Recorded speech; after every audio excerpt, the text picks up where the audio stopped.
욥의 말이 계속 이어지고 있습니다. 17절부터 22절까지는 악인의 고통에 대해서 욥이 반론을 하고 있어요. 악인이 과연 고통받는 그때가 언제인가, 그것을 반문을 하고 있죠. 그리고 23절부터 26절까지는 현실을 보면 이 현실이 그저 공정하지만은 않다. 불평등과 불공정이 엄연히 존재하는 것이 현실 세계다. 그 말을 하고 있고요. 27절부터 34절 마지막 절까지는 욥의 친구들이 가지고 있는 규범적 지혜, 그것을 넘어서야 하는데 그 규범적 지혜, 그 틀 안에서 세상을 이해할 수 없다는 거죠. 그래서 그 욥이 제시하는 지혜는 반성적 지혜다, 이렇게 볼 수 있습니다. 반성적 지혜라고 하는 것은 틀과 규범 안에 갇혀져 있는 그런 해석이 아니라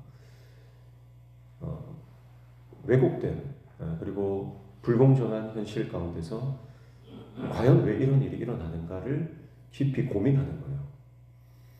그래서 신앙은 고민이잖아요. 고민이 없으면 신앙이 아니라고 볼 수 있습니다. 욥의 친구들이 말하는 것은 자신들이 알고 있는 하나의 기존의 틀, 기존의 공식을 가지고 와서 모든 것을 거기에 대입시키려고 합니다.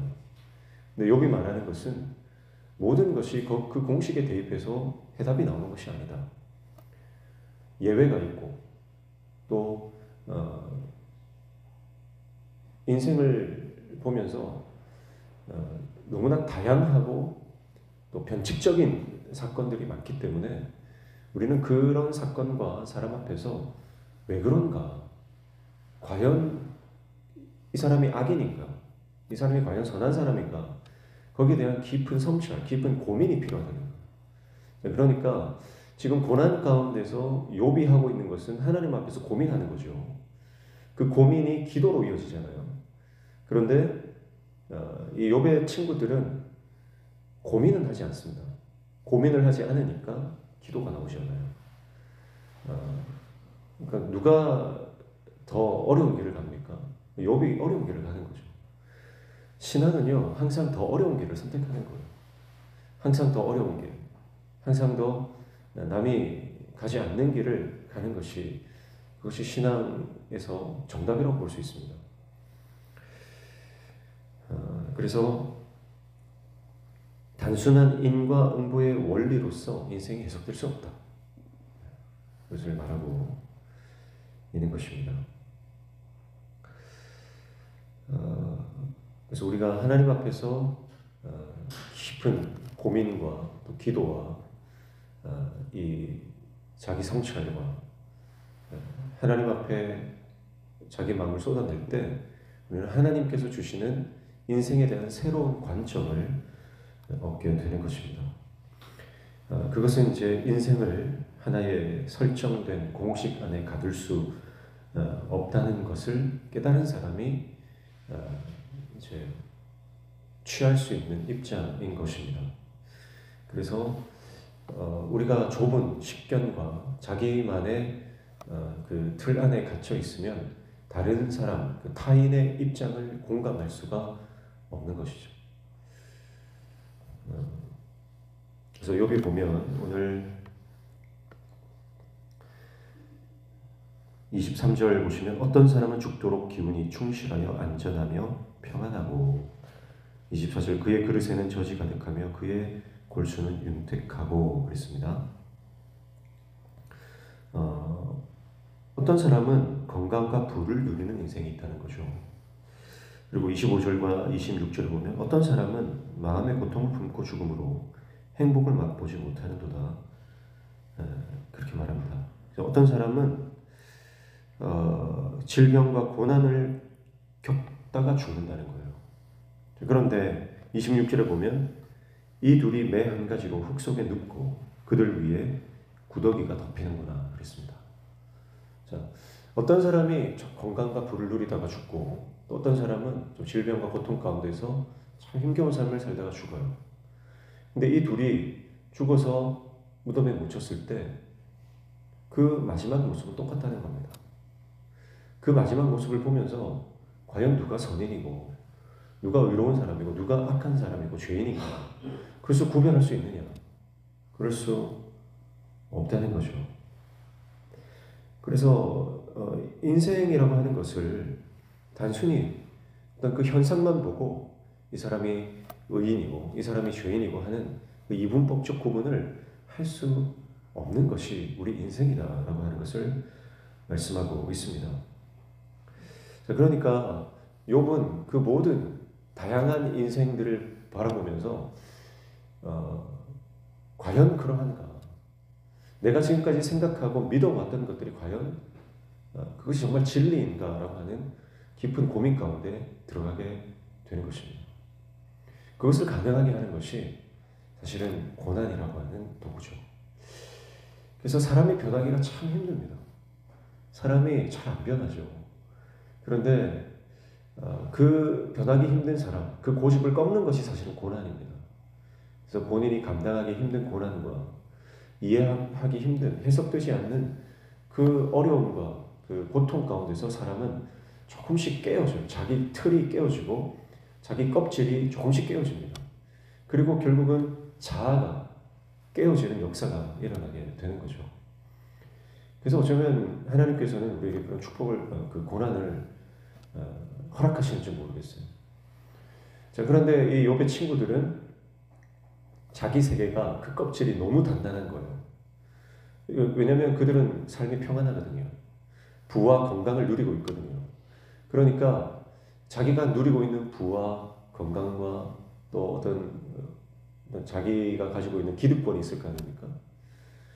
사람들이 의인이라고 인정해주는, 사람들에게 박수 갈채가는 그 삶을 통해서 그들은 철저히 자기 자신의 껍질이 점점 더 두꺼워지는 거죠. 그 껍질을 깨지를 못하는 겁니다. 그 틀 안에 갇혀있죠. 그러니까 일어나는 현상이 뭐냐면 자기들만의 관점과 잣대로 사람을 판단하는 것입니다. 자, 조금만 눈을 뜨면요, 그 공식이 맞지 않다는 걸 알 수 있어요. 당장 지금 옆에도 부조리한 삶의 현실들이 너무 많이 일어나고 있기 때문이에요. 그런데 욥의 친구들은 거기에 대해서는 귀를 닫고 눈을 감고 있습니다. 사실 욥도 그런 인생이었어요. 욥도 고난이 닥치기 전에는 자기 옆에 일어나는 수많은 부조리한 현실들, 수많은 예외적인 상황들이 있음에도 불구하고 그것이 보이지 않았던 거예요. 근데 고난을 통과하면서 이제 드디어 그게 보이는 거잖아요. 악인들이 왜 고통받지 않지? 왜 의인들이 이렇게 고통을 당해야 되지? 내가 자기 안에 있는 그 고통과 수많은 역경들을 경험하면서 서서히 눈이 떠지는 거죠. 근데 욥의 친구들은요, 그 눈을 감고 있는 겁니다. 눈과 귀를 틀어막고 정작 악인들을 향해서는 사실 그 친구들이 하나님의 이 규범적 지혜를 전합니까? 그러지 않거든요. 욥과 같이 자기 어떤 영향권 안에 있는 사람들, 자기가 쉽게 접근해서 말할 수 있는 어떤 연약한 사람들에게는 다가와서 너는 죄인이다, 너는 회개해야 된다, 그렇게 정죄하지만 막상 지금 떵떵거리면서 잘 살고 있는 악인들에 대해서는 그들이 무슨 말을 하나요? 아무 말도 못하는 거예요. 그것이 이율배반적인 신앙의 모습이라는 것입니다. 그러니까 욥의 입장에서는 연약한 가운데 있는 욥 자신에게 찾아와서 비난의 화살을 퍼붓는 그들이 과연 선한 편인가 아니면 그들이 악한 자들인가 하는 그런 깊은 고뇌에 빠지게 되는 것입니다. 그래서 34절 마지막에 보면 그런데도 너희는 나를 헛되이 위로하려느냐 너희 대답은 거짓일 뿐이니라 그렇게 말하면서 27절에도 내가 너희의 생각을 알고 너희가 나를 해하려는 속셈도 아느니라 그렇게 말하죠. 그래서 욥이 볼 때 오히려 욥의 친구들이 사람을 해하려 하는 그리고 거짓말을 일삼는 악인에 더 가까운 모습이라는 것을 욥이 말하고 있습니다. 사랑하는 성도 여러분, 우리가 신앙생활을 할 때 우리 안에도 이런 왜곡된 신앙의 눈이 있을 수 있습니다. 신앙생활을 오래 하면 오래 할수록요, 자기만의 왜곡된 신앙의 이 눈이 생길 수 있어요. 그리고 그 왜곡된 눈으로, 왜곡된 렌즈로 인생을 바라보고 세상을 바라보고 잘못된 신학으로 성경을 해석할 수 있습니다. 내 철학과 경험과 생각과 감정, 그것이 하나님의 말씀조차도 왜곡시킬 수 있다는 것이 위험한 거죠. 같은 성경을 봐도 성경을 해석하는 것이 저마다 다 다르죠. 그래서 우리는 날마다 하나님께서 우리의 잘못된 시야를 바로잡아 주시기를 기도해야 됩니다. 내가 하나님의 말씀을 바로 해석하고 있는지, 하나님의 말씀을 내가 바로 이해하고 있는지, 그리고 우리는 하나님의 말씀 그 가운데서 하나님의 마음, 하나님의 뜻을 제대로 분별할 수 있는 분별의 영이 임해야 하는 줄로 믿습니다.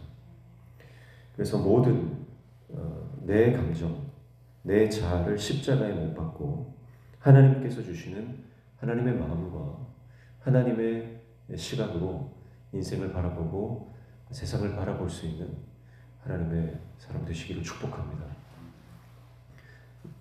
여러분, 우리가 안경을 끼면 어떤 안경을 끼느냐, 안경 색깔에 따라서 세상이 그 색깔로 보이는 겁니다.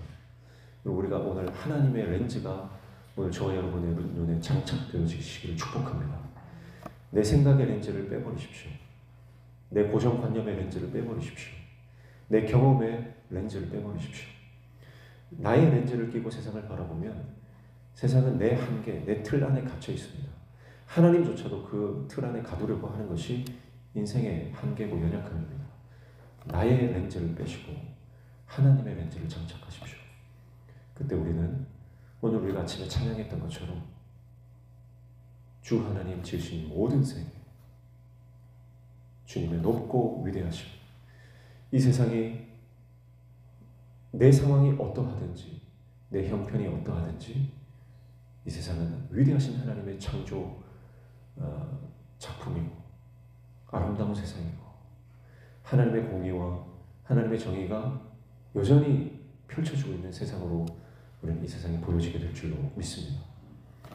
사랑스러워 보이지 않던 사람이 사랑스러워 보이고 용서할 수 없었던 사람이 이제 용서되어지고 우리 안에 불가능하다고 생각했던 포기했던 모든 사역과 내 삶의 일들이 하나님 안에서 가능하게 다시 포기하지 않고 다시 감당할 수 있는 그런 변화의 회복의 역사들이 우리 가운데 일어나게 될 줄로 믿습니다.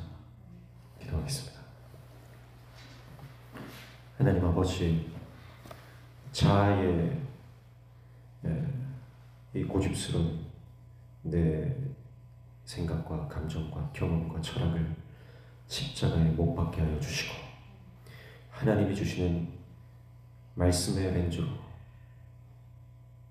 우리가 회복되어질 수 있도록 하나님 우리 가운데 은혜를 허락하여 주시옵소서. 오늘 이 아침에도 주님 말씀 붙잡고 기도할 때 우리의 기도에 응답하여 주시며 우리 삶의 모든 막힌 문들이 열려지는 형통의 은혜도 허락하여 주시옵소서. 예수님의 이름으로 기도합니다.